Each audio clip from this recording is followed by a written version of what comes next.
Kai Talks. Vamos falar de simulação?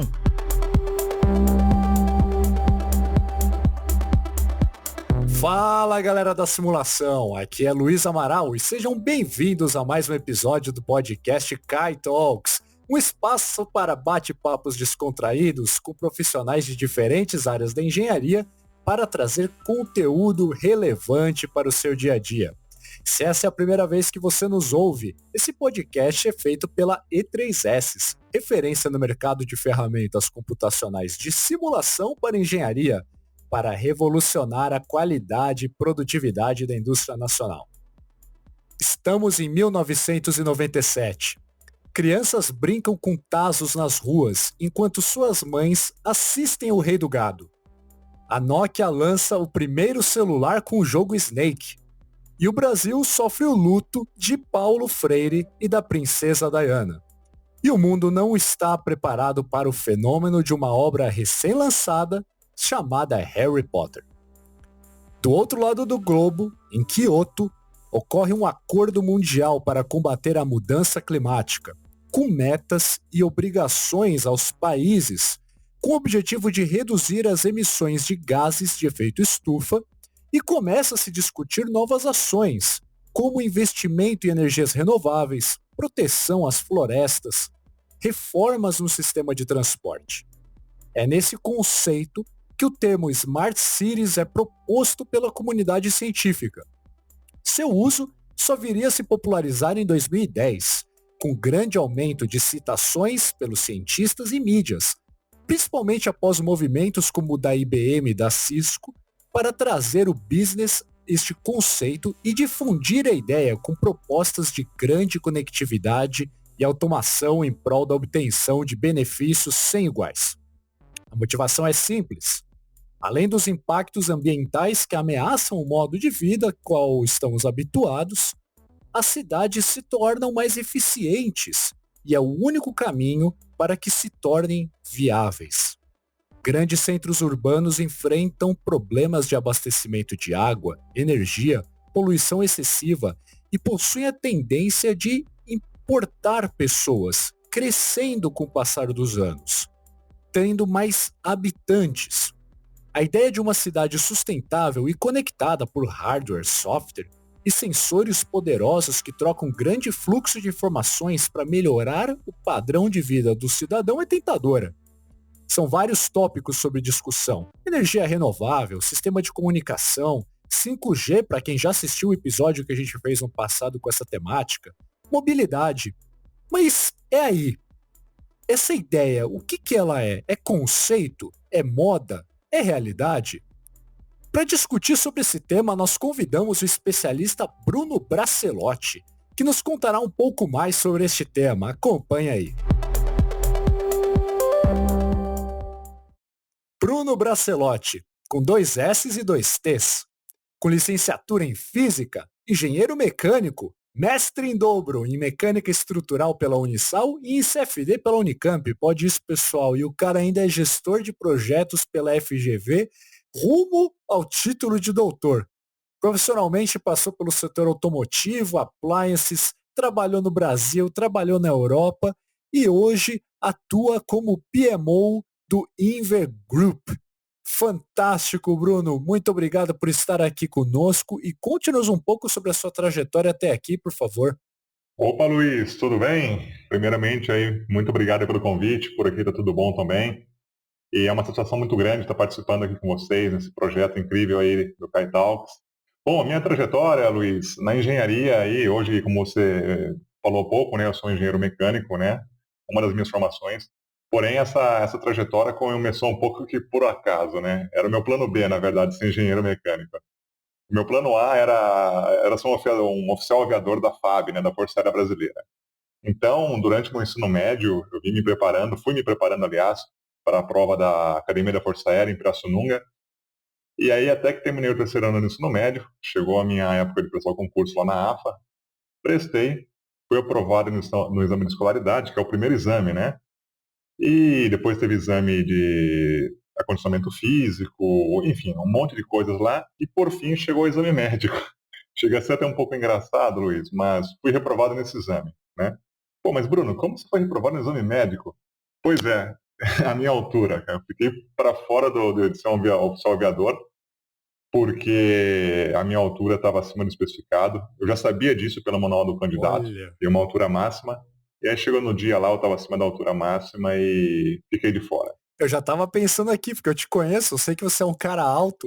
Eu sabia que tinha uma altura mínima, não tem? Tem uma, Altura máxima eu não sabia. Tem, exato, Luiz, tem uma altura máxima também. Eu sei que o cockpit é pequeno, mas se eu não me engano, Luiz, eu li isso em algum lugar, é referente ao assento ejetor do avião. Tem alguma limitação referente a isso, eu não tenho certeza, mas é referente a isso que eles colocam ali, uma altura mínima e máxima, né? Cara, tá, aí essa história é muito boa, a gente tem que explorar um pouquinho mais.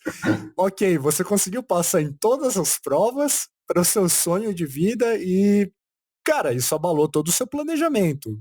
E depois disso, como é que funcionou isso aí? Pois é, então, eu tinha um plano B também, né? Sempre eu tenho o meu plano A era ser oficial aviador, né? Queria ser um piloto da FAB. Então acabou não dando certo por causa da minha altura. Não foi uma assim, uma biologia, né? Não teve como eu buscar recursos para isso, né? E aí eu tinha um plano B. Meu plano B, eu falei, bom, já que eu não vou ser piloto de avião da Força Aérea, eu vou cursar física, depois vou cursar engenharia, fazer o meu mestrado e meu doutorado. Então eu continuo no meu plano B, ainda não terminei ele, a jornada é bem longa, como você falou, mas graças aí a um tempo, dedicação, agradeço aí pessoas que estão sempre me suportando, né? Meus pais, minha família, colegas de trabalho, inclusive vocês aí da E3S, como você bem disse, nós temos um bom tempo de relacionamento profissional, em que certamente isso me suportou para poder alavancar esses estudos, essas conquistas até o momento. Ah, mas agora eu fiquei na dúvida. Quando você teve que acionar o plano B, você já tinha em mente, vou fazer física, depois engenharia, depois mestrado? Ou foi algo mais, vou fazer física porque eu gosto e conforme as coisas forem acontecendo, eu vejo o que eu atinjo? Não, na verdade eu já tinha essa ideia, Luiz, porque assim, meu sonho como eu disse, era ser piloto e eu queria, por exemplo, trabalhar numa Embraer, por exemplo. Então, falei, bom, então vou fazer uma física que tem, poxa, física é puramente utilizada na aeronáutica, né, na engenharia aeronáutica, como qualquer outra engenharia, e depois eu faço uma engenharia mecânica para poder entender de processo de fabricação, de projetos mecânicos. Então, quis juntar a ciência com a parte profissional do engenheiro, então, eu já tinha mais ou menos direcionado, né? Acabei não indo para engenharia aeronáutica, acabei indo mais para a área automotiva e depois para a parte de Smart Cities, né? Mas eu já tinha mais ou menos esse caminho trilhado já. Poxa, que bacana. A gente tem aqui até pelo Instituto da E3S, que a gente tem a pós-graduação, a gente tem muito contato com gente que fez física e acaba indo parar no mundo da engenharia. A gente tem colaboradores com esse perfil, mas é a primeira vez que eu vejo um plano tão estruturado. Não, quero começar por aqui para num segundo momento. Bacana, algo novo, pelo menos para minha realidade aqui. Espero que bastante gente do nosso público se sinta abraçado com esse teu histórico de uma grande vantagem profissional, sem dúvida. Pô, legal, Luiz, obrigado. E Bruno, a gente já se conhece há algum tempo. Até hoje eu me lembro do medidor de vazão que nos levou a começar a nossa discussão com o CFD há um tempo atrás, seguido por análise estrutural e, enfim, N outros assuntos que a gente acabou explorando naquele trabalho. Eu me dei conta que até hoje a gente nunca conversou sobre os projetos que te trouxeram para essa realidade da simulação. Então me conta aí, como é que a simulação veio parar no seu dia a dia? Pô, legal, Luiz, essa pergunta é bem bacana. Como é que eu tive o primeiro contato com simulação, né? Eu trabalhava numa empresa alemã chamada Korben Schmidt, né? Que desenvolve pistões para motores a combustão, seja ele para ciclo Otto, ciclo diesel, né? E ali nós recebíamos aí os resultados, né? Não, as simulações numéricas não eram feitas no Brasil, eram feitas realizadas na Alemanha, porém eu recebia pronto já um relatório, né? Daquelas análises. Então para mim era tudo novidade. Eu via aquela, por exemplo, uma peça toda colorida, né? Tudo com, né, um gradiente de cores ali, eu ficava encantado com aquilo. Eu falei, pô, mas o que é esse negócio? Né? O que é isso? Essas cores? O que significa? E aí eu fui perguntando, né, de forma até como curioso, entre aspas, né, de buscar essas informações com o pessoal lá da Alemanha, que já tinha uma boa experiência com isso. E aí comecei a me dar conta que se tratava de algo chamado CAI, né, de algo chamado elementos finitos, né, em que o pessoal fazia, por exemplo, cálculo estrutural, fazia análise térmica de pistões, etc., né, de acordo com a câmara, de acordo com a temperatura ali do topo do pistão. E aí foi onde eu tive o primeiro contato, né? Eu não atuava como engenheiro de simulação, porque eu não tinha essa qualificação ainda desenvolvida, porém, eu já tinha um conhecimento do que se tratava, né? Então, foi assim o meu primeiro contato como um observador, basicamente assim. E aí, de repente, devido a de repente não digo, uma próxima oportunidade de trabalho, eu mudei de companhia. Eu fui para a Aitron, que foi onde nós nos conhecemos. Cheguei lá na Aitron, que é uma companhia que na época era uma companhia americana e que desenvolvia medidores de vazão. É uma outra física, né? Não tratava muito da parte estrutural diretamente igual no emprego anterior, tratava mais de uma parte de escoamento de fluidos. Foi onde eu comentei como gestor da época, por que não comprar um serviço de análise CFD para fazer a análise dos medidores de vazão? Foi onde nos conhecemos, você se lembra? Até que eu me recordo, você era um engenheiro na época responsável por isso. Então nós tínhamos um CAD pronto, um 3D, modelo 3D, onde passamos para E3S. A E3S fez todo um trabalho de simulação computacional, CFD, para mostrar para nós como era possível estar desenvolvendo medidores de vazão a partir de um recurso numérico, né? E trouxe muitas vantagens, né? E lembro que você mostrou para nós perda de carga, recirculação de fluidos, ou seja, aquilo ali na época foi, talvez em 2012, não me lembro muito bem, foi uma revolução, né, aqui no nosso trabalho, porque trouxe, né, agregou tecnologia ao nosso trabalho e aí veio a calhar, né, veio a desenvolver a nossa necessidade, onde compramos uma licença, né, do CFX e da parte estrutural para desenvolver esses trabalhos aqui no Brasil. Então foi mais ou menos assim que iniciei minha jornada aí com a análise de CAI.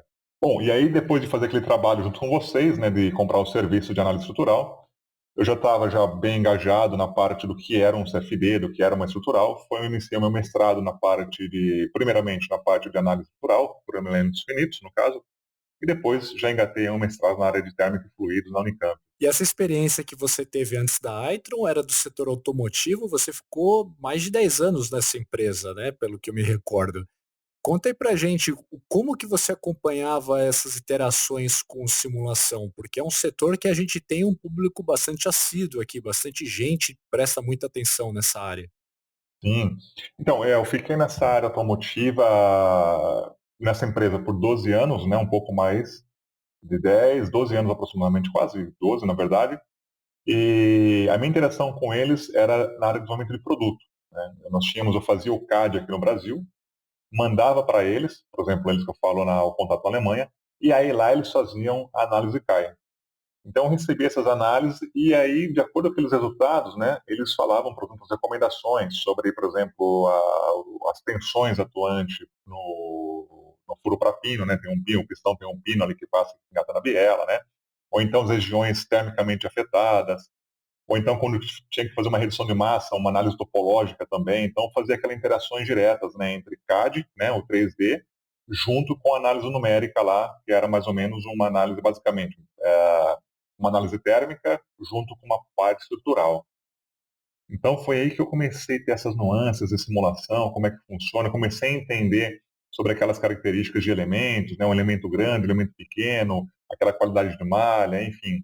Foi mais ou menos mais como um ouvinte do que realmente como um engenheiro de simulação. Após essa parte aí vamos nos qualificando, vamos fazendo cursos, né, conhecendo pessoas mais experientes, ouvindo, lendo artigos, e aí vamos se formando cada vez mais nessa área, que é uma área muito abrangente e, no meu ponto de vista, é que não tem fim, né? A gente sempre tem que estudar nessa área de simulação.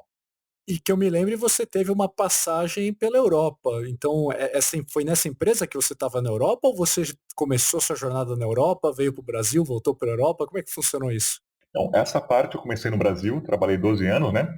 Essa passagem que eu tive pela Europa foi mais recente, foi quando eu mudei de companhia.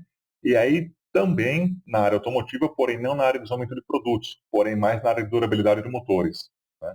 Então, imagina que a engenharia de produtos já desenvolveu os produtos, já manufaturou os produtos, e aí nós colocamos esses produtos montados nos powertrains, e aí fazia a durabilidade deles de dinamômetro. Então eu não trabalhava mais no desenvolvimento, mas sim na parte de durabilidade, nos testes de dinamômetro, por exemplo. Essa foi minha passagem pela Europa, na qual tive bastante aí, contatos com montadoras como BMW, Daimler, Porsche, enfim, Volvo, ou seja, montadoras que vão testar os seus motores, os seus novos componentes, colocam na parte experimental E aí, o que acontece? Eu pegava esses resultados, Luiz, que tinha na parte experimental e fornecia ele para uma equipe CAI. Então, se trabalhava sempre em constante com a equipe CAI e com a equipe experimental. Os resultados numéricos validados com a parte experimental. Eu tô achando fantástico essa conversa até agora, porque a gente está vendo que você é um profissional que circunda um universo bem grande e de duas formas diferentes, porque do ponto de vista acadêmico, você fez física, fez engenharia, fez 2 mestrados e fez um MBA.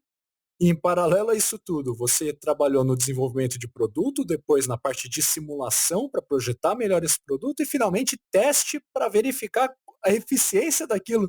Cara, é fantástico. Como engenheiro, é uma jornada fantástica. Legal, Luiz, obrigado aí pelo reconhecimento. De fato, às vezes eu me vejo assim, tanto na parte hoje mesmo, né, atualmente, né, eu me pego hoje trabalhando atuo como gestor de projetos, mas ainda assim eu continuo fazendo simulações computacionais, continuo trabalhando no 3D, basicamente assim, uma vez engenheiro de simulação, você sempre será um deles, cara, não tem como voltar atrás, cara. Vamos convergir aqui no nosso tema. A gente se reuniu hoje para conversar sobre cidades inteligentes. Certo. O que você pode compartilhar para a gente sobre essa temática? Bom, Luiz, as cidades inteligentes, né? Hoje é um tema muito falado, né? Como você falou, lá de 2007, lá começou isso aí, com aquelas convenções em cidades que mostram, as cidades vão evoluindo, né? A população vem crescendo, em busca de sustentabilidade ou de uma melhor e de uma melhor qualidade de vida. A gente vê que os grandes centros urbanos, por exemplo, São Paulo, né? São Paulo é uma das maiores cidades do mundo, né? As cidades têm buscado aí alguns conceitos e questões ligadas com que a infraestrutura ela cresça de forma planejada, ou seja, o planejamento urbano ela precisa ser muito bem estruturado. Caso contrário, nós vamos ter uma cidade caótica, seja da ordem de trânsito, seja em ordem social, enfim. Né? Nós temos que ter uma ordem relativa a isso, né? E aí, Luiz, como é que nós podemos fazer cidades mais inteligentes, né? Smart cities, na verdade, a tradução de smart cities nada mais é do que cidades inteligentes, né? Com o advento da tecnologia, né? E hoje o mundo inteiro ele é smart, né? Pode ver, é muito simples. Você tem um smartphone, você tem um smartwatch, você tem uma smart TV e por que não ter uma cidade inteligente, um smart city, né? E com o tempo, Luiz, a tecnologia ela vem se inovando e diariamente vem facilitar a vida das pessoas, agregar valor, né?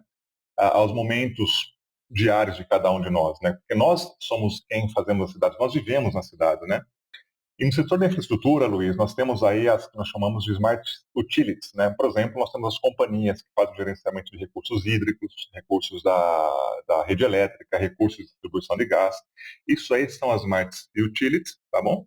E que elas precisam de dispositivos inteligentes, tá? O que seriam dispositivos inteligentes? Nada mais é do que, por exemplo, um medidor de consumo de gás, um medidor de consumo de água, um medidor de eletricidade, que ele buscam ter uma conectividade com outros dispositivos e eles interligados para que uma central, por exemplo, tenha um controle do consumo, tenha um controle da distribuição do recurso energético para cada área da cidade.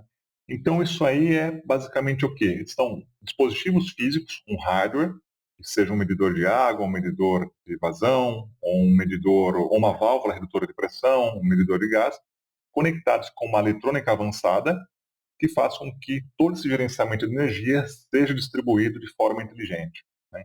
Então, a Smart Cities basicamente é uma cidade conectada de forma inteligente para que venha facilitar a vida de cada um de nós, cidadão aí de cada cidade.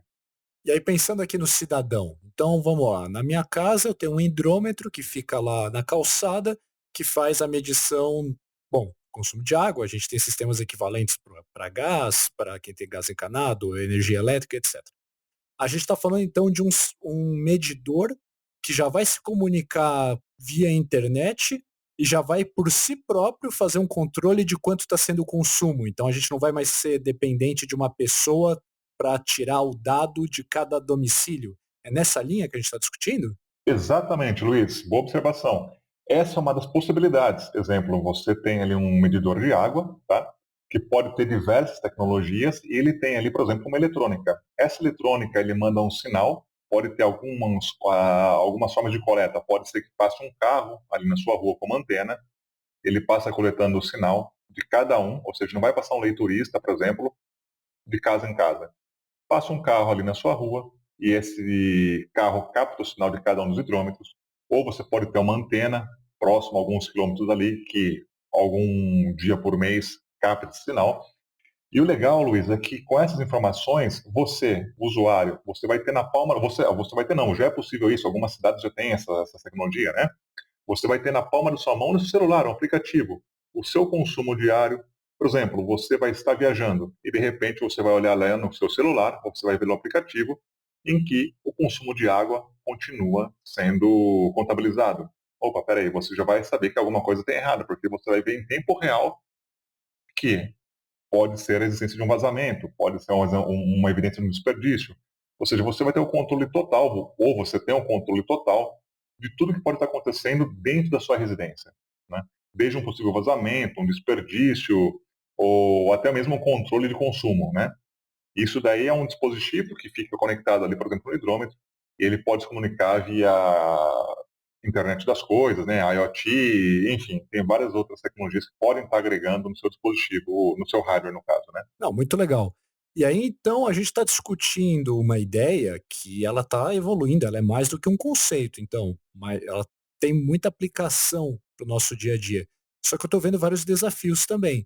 Então, tornar essa tecnologia viável, estabelecer qualquer forma que vai acontecer a comunicação desse sistema, você trouxe aqui, pode ser uma antena fixa, pode ser uma antena móvel, pode ser via internet, como que a gente vai suprir isso, 5G, internet das coisas, tem várias tecnologias que circundam o que é necessário para esse conceito se tornar realidade de fato. Para a gente aqui, pessoa física, mercado consumidor.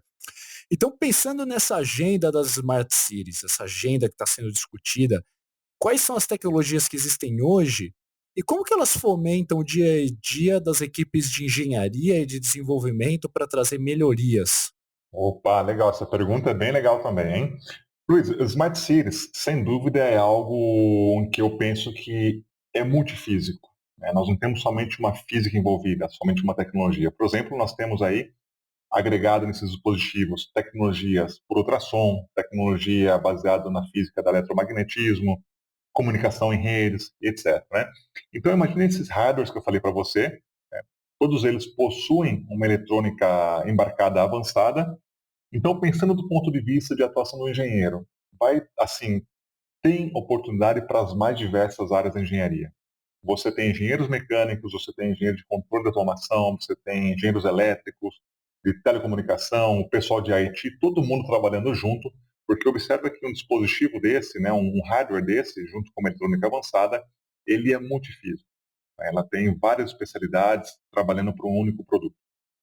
E uma grande sacada, Luiz, desses dispositivos atuais é, sem dúvida nenhuma, a internet das coisas, né? Esses dispositivos, eles são inteligentes, e vamos supor aí um medidor de água, que é o mais comum, talvez nem todo mundo conheça aí um medidor de gás, porque nem toda casa tem gás encanado, mas vamos imaginar um medidor de água, que é aquele dispositivo que fica ali na sua casa. Talvez tenha um simples, mas já existem opções mais avançadas, né? Hoje esses dispositivos eles podem operar conectados em redes. Então, por exemplo, nós temos aí as redes LoRaWAN, Sigfox, entre outras as redes que podem fazer com que essa transmissão de dados seja rápida, confiável, precisa, né? Então, quando você agrega um hardware desenvolvido com uma tecnologia que cada uma delas apresenta uma precisão, uma particularidade, uma vantagem em relação à outra, dependendo do tipo de aplicação.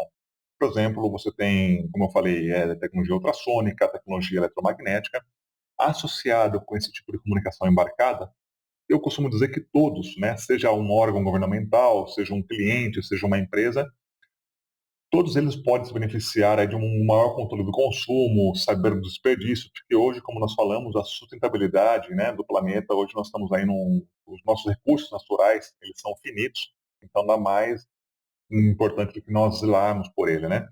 Então nós vamos ter condições de ter aí o desperdício, o controle de um desperdício, a questão do controle de um consumo, e, por exemplo, você tem uma outra vantagem também. Imagine você que uma cidade ela tem uma distribuição, diferentes bairros, um bairro um pouco mais populoso que o outro, e de repente a água, por exemplo, falar do recurso hídrico, ela não chega até certa região daquela cidade. Então a companhia de água ela vai ter condições, por exemplo, de monitorar a distribuição desse recurso hídrico. Então ela consegue, por exemplo, controlar essa distribuição por hora, né, naquela região que tenham mais pessoas, mais população, por exemplo, distribuir mais recursos hídricos para aquela região num determinado período em função de outro. Porque se você coloca um dispositivo, entre aspas, burro, que não tem um controle algum, ele não vai saber qual é o momento de qual divisão vai ter que fazer. Então, quando você tem um hardware equipado com uma eletrônica, com comunicação IoT, a concessionária, seja ela de energia elétrica, seja ela de gás ou água, ele consegue fazer aquela distribuição de forma mais inteligente, para que toda a sociedade seja beneficiada com isso. Então, essa é uma das grandes vantagens, e essas tecnologias que são avançadas aí, né? Existentes nessa linha de produto. Quais são as tecnologias que estão em alta nas licitações que vocês acompanham, nas agendas governamentais, estaduais? E como que o protótipo digital está entrando nesse processo de desenvolvimento hoje? Então, as licitações, Luiz, elas são, aqui no Brasil pelo menos, né? Nós temos companhias privadas e companhias públicas também, né? Então, quando se trata de companhia pública, por lei, como você disse, é necessário fazer as licitações, né? Nada mais é do que um leilão na qual várias empresas elas entram nessa licitação, né? É claro, tem toda aí um respaldo, um processo tem que ser homologado pelo Inmetro, ou seja, não é qualquer empresa que pode participar, você tem que ter um produto certificados, homologados pelo Inmetro, enfim, tem vários requisitos, não é tão simples assim como eu quero falar aqui, mas as empresas entram para essa licitação. As licitações, Luiz, ela depende muito de cidade para cidade. Exemplo, ainda existem cidades que ainda compram aquele hidrômetro tradicional, estou falando de hidrômetro, né, um medidor de energia elétrica tradicional, que não tem inteligência alguma, né? Passa o nosso leiturista diariamente ou uma vez por mês, faz aquela leitura. No entanto, Luiz, existem cidades um pouco mais avançadas, na qual ela tem um recurso, tá, de poder fazer a aquisição desses equipamentos mais avançados, e uma daquelas que estão mais assim na vanguarda, sem dúvida nenhuma, são os medidores ultrassônicos, né? Isso para pensando para o departamento tanto de água quanto de gás, que é basicamente o escoamento de fluidos, né? Então nós temos um equipamento ultrassônico que ele é conectado aí com sensores de leitura remota. E esse sensor, como nós falamos há pouco, ele emite sinais e você tem na palma da sua mão, por exemplo, o seu aplicativo no celular, todas as informações, consumo, perda de carga, você tem se há vazamento, se há desperdício, enfim. Você tem um conceito de medidor baseado no princípio, nesse caso de ultrassom, que é muito, muito preciso, tá? É muito interessante esse funcionamento. E aí você me perguntou assim, Bruno, como que no caso, o protótipo digital está fazendo, está trabalhando, está ajudando nesse desenvolvimento? Muito, Luiz, muito mesmo, né? Por exemplo, imagine você que nós tínhamos que fazer, por exemplo, antigamente, protótipos físicos, colocar ele na bancada, experimentar, fazer testes. Então, você sabe que trabalhar com protótipos físicos demanda tempo, demanda custo, demanda experimento. Você tem hora homem, você tem hora bancada, você não tem custo de protótipos, enfim. Você tem aí um grande foco de energia para isso.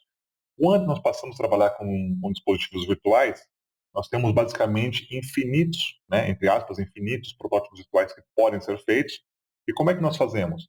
Fazemos ali 10, 15, 20 protótipos virtuais, checamos os resultados e aí somente manufaturamos, por exemplo, os top 5, né, os 5 melhores. Colocamos ali os 5 melhores resultados, colocamos na bancada, validamos experimentalmente o que fazemos, ou o que fizemos, na verdade, na análise CAI, e aí sim a gente consegue ter um parâmetro legal. Por quê? Nós não temos mais aquela questão de tentativa e erro, mas sim nós temos maior assertividade, porque nós sabemos que a nossa curva do produto, desenvolvimento do produto, né, nós temos uma maior interação na parte do conceito, ou seja, nós estamos fazendo o conceito do produto. Então, Luiz, quando nós temos o protótipo digital, nós temos condições de identificar os possíveis formas no qual o trabalho ele irá trabalhar, seja ele, por exemplo, identificando uma perda de carga, identificando uma recirculação, identificando um ruído no sinal, antes mesmo de manufaturar. Então, nós pegamos os resultados numéricos, comparamos isso com depois o resultado experimental, e aí nós sabemos que a curva do produto, né, assim, do custo do produto, nós trazemos aquela análise para desenvolver o produto ainda na fase conceitual, ou seja, nós conseguimos identificar como é que um produto vai funcionar ainda na fase conceitual. Porque quando a gente pega para fazer somente com a parte de protótipos experimentais, é uma metodologia sem dúvida, porém você consegue somente indicar os possíveis problemas quando você põe na bancada. E aí talvez pode ser um pouco tarde. Então, dessa forma com que nós estamos engajados aí utilizando a simulação computacional, né, fazendo protótipos digitais, para poder identificar o produto ainda na sua fase de conceito. De novo, vou aproveitar aqui o gancho porque eu acho que está fluindo bem nesse sentido.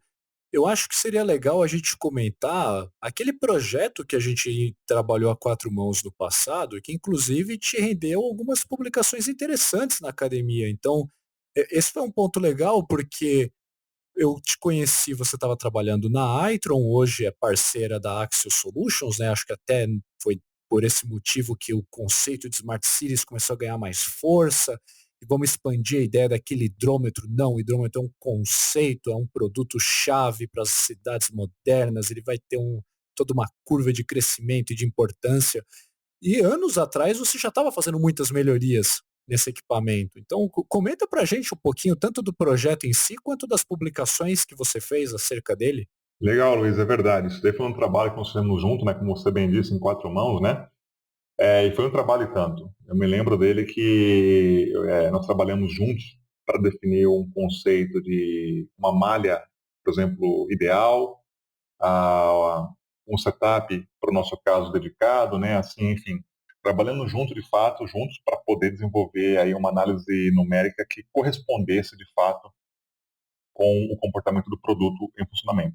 Porque imagine, né? Nós temos que projetar um produto metrológico, ou seja, temos que projetar um produto que tenha uma boa precisão.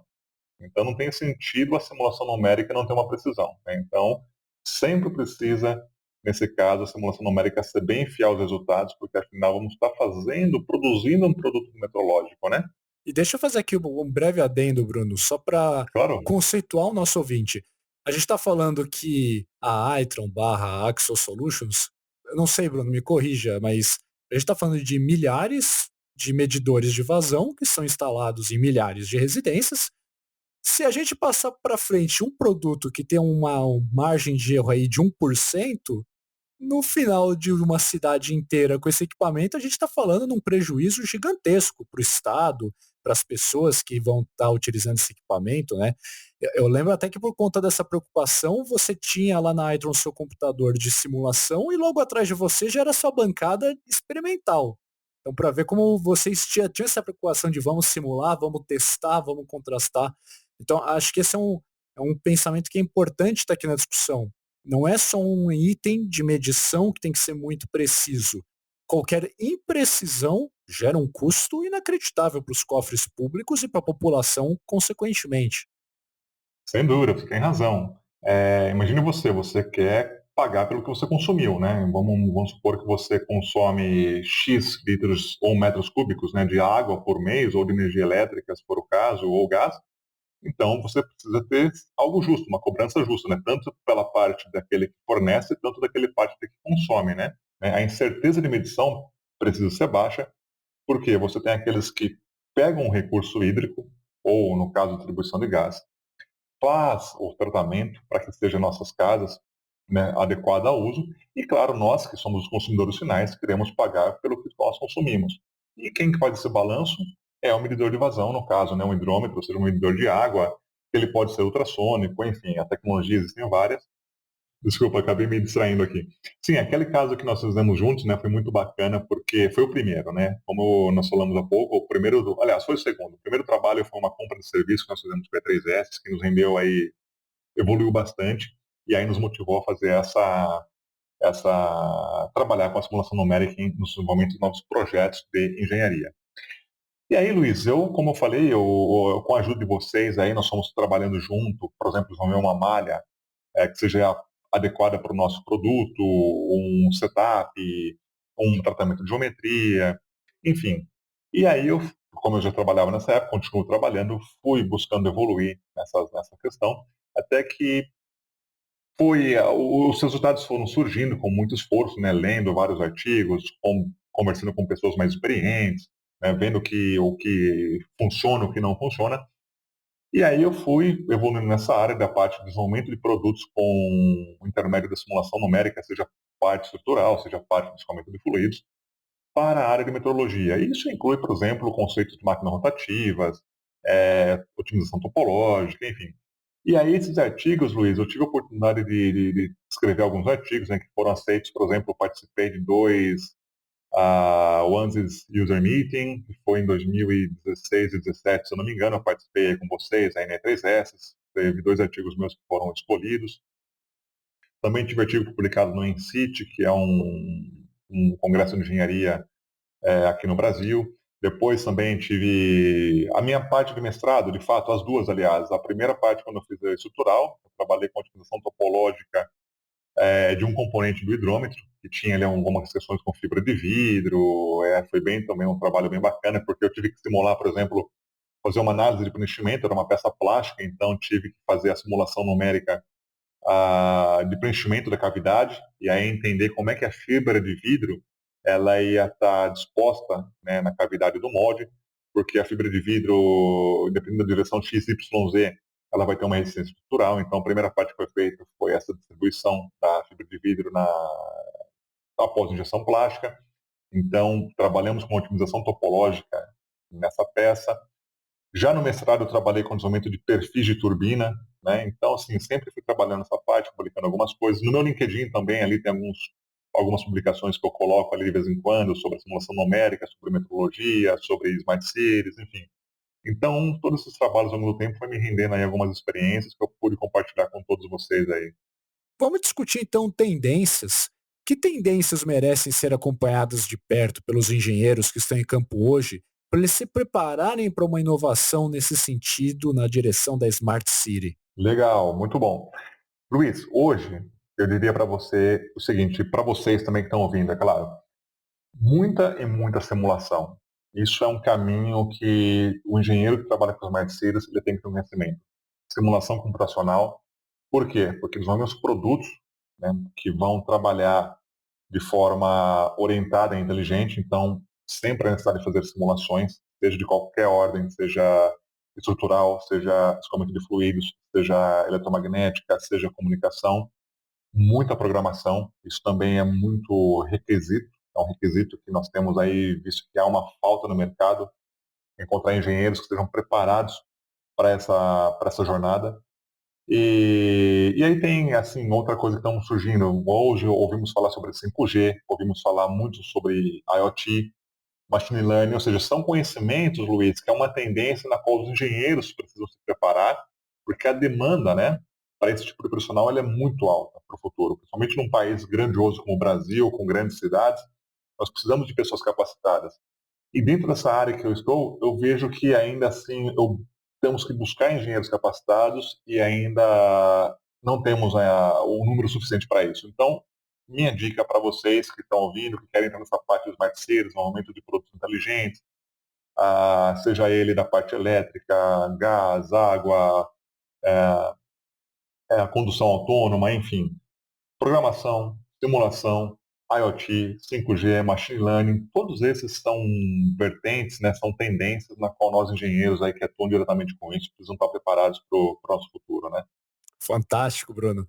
É isso aí, pessoal. Eu gostei do bate-papo de hoje. Foi uma vertente nova aqui até para a gente. A gente conseguiu verificar um bom avanço aí da preocupação que o Bruno teve, principalmente quando a gente se conheceu, né, Bruno? Naquela época a gente estava discutindo do hidrômetro, um componente. E hoje esse componente virou uma peça de um quebra-cabeças muito maior. Sem dúvida. Então, fantástico essa conversa que a gente teve hoje. Gostaria de deixar aqui o espaço para você fazer o encerramento do seu lado. Opa, claro. Primeiramente aí, Luiz, novamente, obrigado pela oportunidade. É uma alegria estar aqui podendo participar com vocês desse projeto muito interessante e motivador, né? Você que está buscando entrar nesse mundo da simulação, eu acredito que, sem dúvida... Na minha época eu não tinha isso, porque se eu tivesse essa época aí, sem dúvida eu já teria muito mais avançado, porque você vê que tem vários especialistas participando desse Kai Talks. Então, sem dúvida nenhuma, já é uma motivação para você que está nos ouvindo aí a entrar nesse mundo fantástico da simulação. E para um país que busca sempre evoluir, engenheiros, né, capacitados nessa área, sem dúvida, é fundamental. Quanto ao meu contato, eu tenho um LinkedIn, me procurem ali, Bruno Bracelotti, estou à disposição, me mandem uma mensagem, um convite de contato profissional ali. Estou à disposição e sempre buscando compartilhar o que eu sei, sempre querendo buscar aprender sempre mais. E estamos aí, Luiz. Estamos aí para sempre poder evoluir de forma constante. Muito bom, muito bom. Bruno, muito obrigado pela sua participação. Acho que o nosso bate-papo foi super bacana, bem descontraído. Eu te dei muito trabalho antes desse podcast, peço desculpas por causa disso. Vai ser uma piada interna, a gente não vai abrir isso para o público. O que rolou na preparação para esse podcast.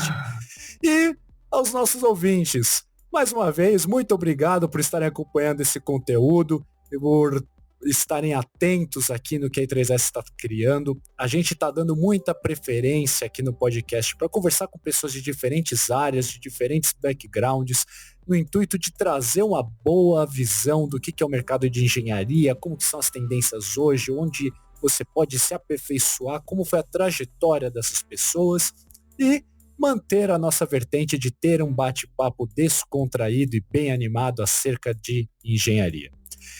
Não tinha ninguém melhor para fazer o encerramento da nossa primeira temporada, então sim, senhoras e senhores, estou anunciando o fim da primeira temporada do Kai Talks. Vamos ter aqui um período de planejamento para se preparar para a segunda temporada, trazer pessoas bem interessantes também, de novas áreas que não foram aqui varridas ao longo da primeira temporada. Fique atento, acompanhe os nossos conteúdos que logo, logo a gente volta. Cara, obrigado. Muito bom falar contigo e um forte abraço. Legal, abraço para vocês também. Valeu, pessoal. Até a segunda temporada. Para saber mais sobre simulação, confira a biblioteca técnica da E3S, essass.co/conteúdo. Kai Talks, o seu podcast sobre simulação computacional.